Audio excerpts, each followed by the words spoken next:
This is a story about a time when we were not alone.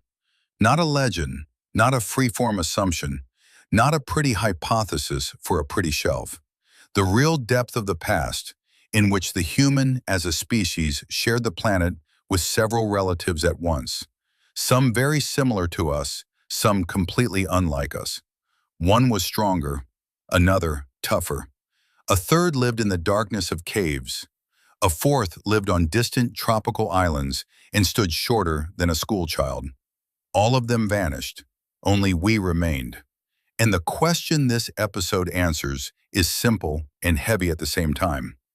Why exactly us? The stake here is not the survival of a single person, but the survival of an entire version of humanity. For most of its past, Earth carried not one intelligent species, but several.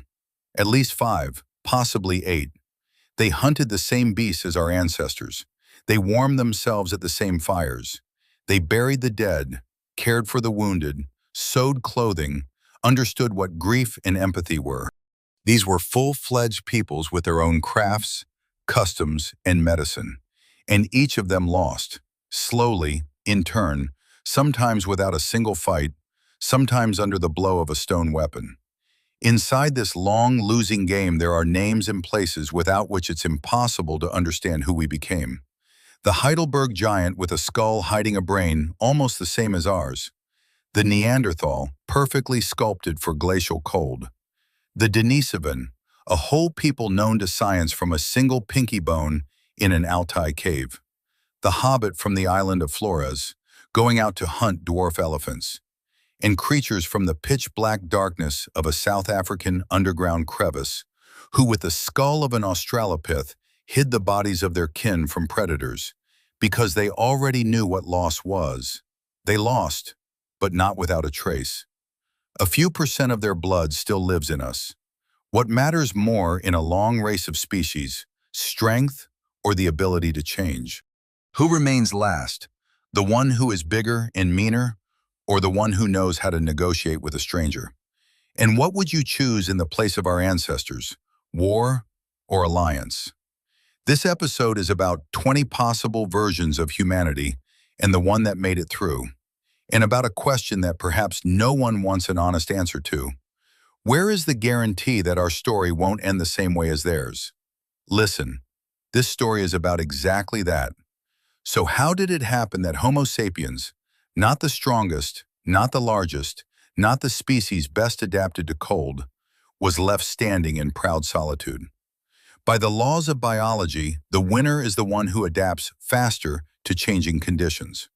Our Cro-Magnon ancestors invaded territories long occupied by other species, but they had several aces up their sleeve that no competitor possessed. The Cro-Magnons had neither the fangs of giants nor armor of thick bones, but they had something far more terrifying: the ability to kill from 100 meters and the ability to unite strangers into a single fighting force. Their main weapon was not a stone axe, but social intelligence. Cro-Magnons formed large communities capable of coordinating the actions of hundreds of individuals at once, while their competitors lived in closed family clans, isolated from one another. In parallel, our ancestors mastered the technology of ranged combat. The spear thrower, a simple device based on the principle of a lever, which sent a projectile 100 meters or more.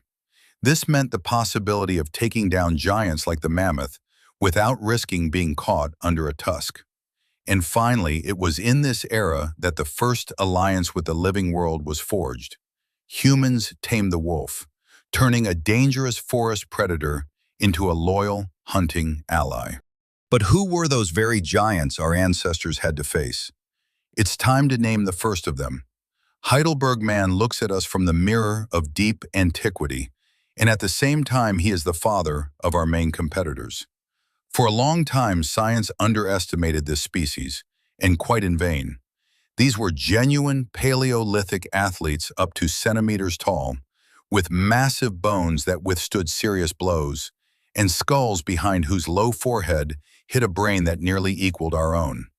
Massive brow ridges and angular facial features created an appearance that would be hard to forget. Heidelberg Man dominated Africa and Eurasia for hundreds of thousands of years, and then, after splitting, gave rise to two completely different branches. The European one turned into Neanderthals, and the African one into us. The last representatives of Heidelberg Man disappeared around years ago, yielding to their more cunning and resourceful descendants. By splitting into two peoples, this ancient species placed its heirs on opposite sides of the longest war in history, and the most epic confrontation unfolded in icy Europe. By every sign, Neanderthals should have won. They were stronger, tougher, and far better dressed for the struggle with cold.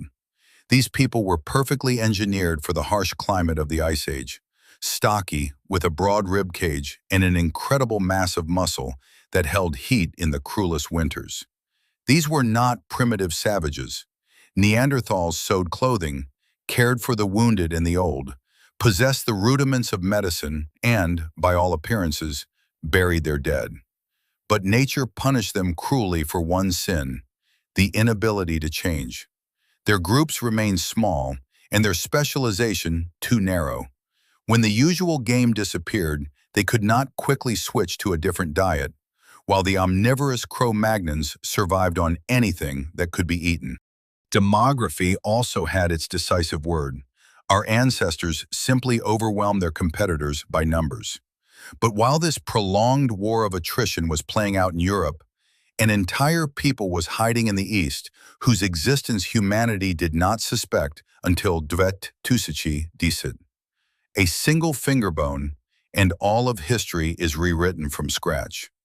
In 2010, a single phalanx of a pinky was extracted from Denisova Cave in the Altai. But DNA analysis showed something so unexpected that it overturned the history textbooks.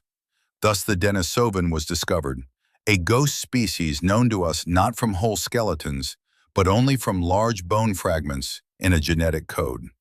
The domain of the Denisovans was a vast territory stretching from the Altai to the tropics of Southeast Asia. Genetics paints a portrait of dark-skinned, dark-haired people with very large teeth. The most astonishing thing is that the Denisovans did not disappear without a trace. They actively interbred with both Neanderthals and our ancestors, leaving a mark in the gene pool of several modern populations. A piece of their genome still lives in the blood of the inhabitants of Tibet, Australia, and Melanesia, granting them the unique ability to survive at great altitudes with thin air. If the Denisovans were the mystery of the Altai caves, then on the distant tropical islands, nature was staging far more exotic experiments. While the battle between Neanderthals and Cro-Magnons was unfolding in Europe, on the tropical islands, evolution was conducting surreal experiments. On the island of Java, Java Man was living out their days, descendants of ancient erectus with skulls resembling battle helmets, in whose history grim evidence of cannibalism has been preserved. But even more remarkable is the story of the island of Flores. Here, evolution chose the path of miniaturization, taking it to the limit.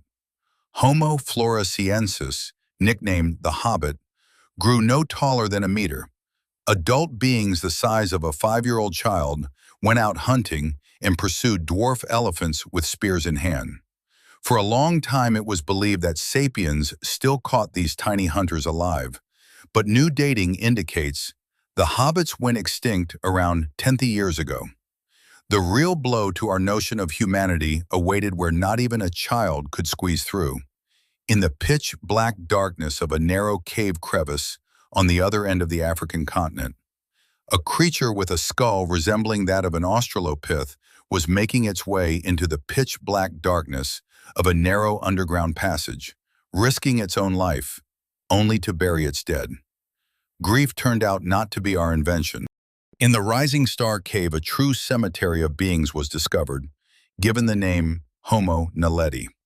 Anatomically, it was a stunning chimera, arms clearly adapted for climbing trees, a primitive, archaic-looking skull, and at the same time entirely human legs.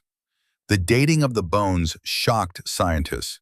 These remains are 200 to 300 years old, which means that while our species was only being born on this planet, creatures close in structure to australopiths were still wandering beside it. The fact that Homo naledi deliberately, at the risk of their lives, hid the bodies of their dead deep in the cave unambiguously points to the presence of grief, empathy, and the rudiments of culture even in such an archaic species. And this changes the very notion of what it means to be human. So several species of humans existed on Earth at the same time, which makes the question all the sharper. Why, by the mark of Tresut, null years ago, was only one left on the planet? The answer is not a pleasant one. We find Neanderthal skulls with breaches and bones with traces of human teeth. Violence definitely took place, and to deny it is to close one's eyes to the evidence the Earth preserves. Xenophobia, by all appearances, is built into our very nature. Nevertheless, most scientists lean toward a complex scenario. The Cro-Magnons were more effective as hunters, reproduced faster, and brought with them diseases against which other species had not developed immunity. Our ancestors did not need to deliberately exterminate every stranger they met. It was enough simply to push competitors out of the best hunting grounds.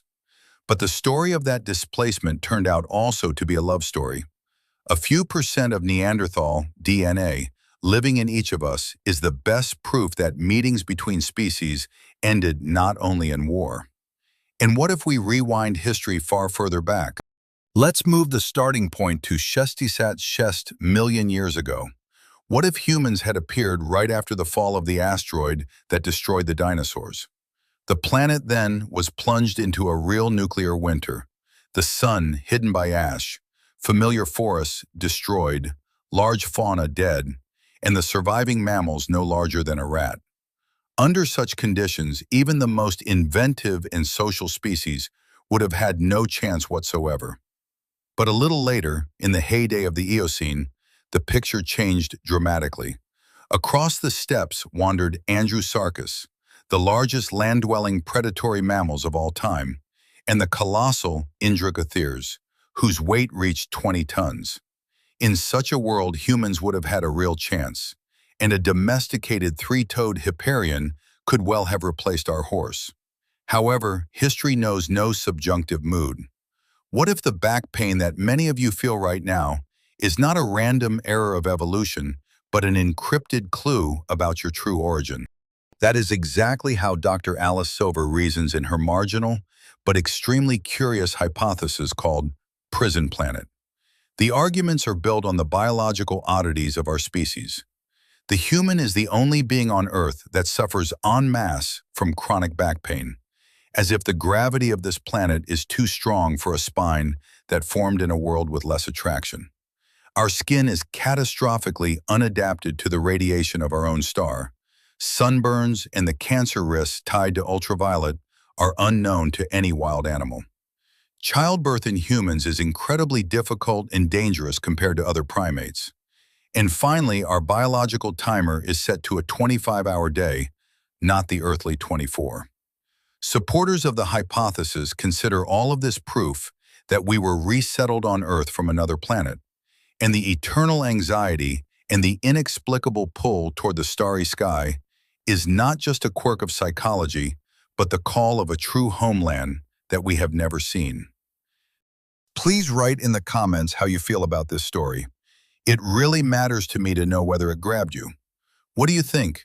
Did our ancestors remain alone on the planet because they were smarter than the other species, or simply because they got lucky with the climate?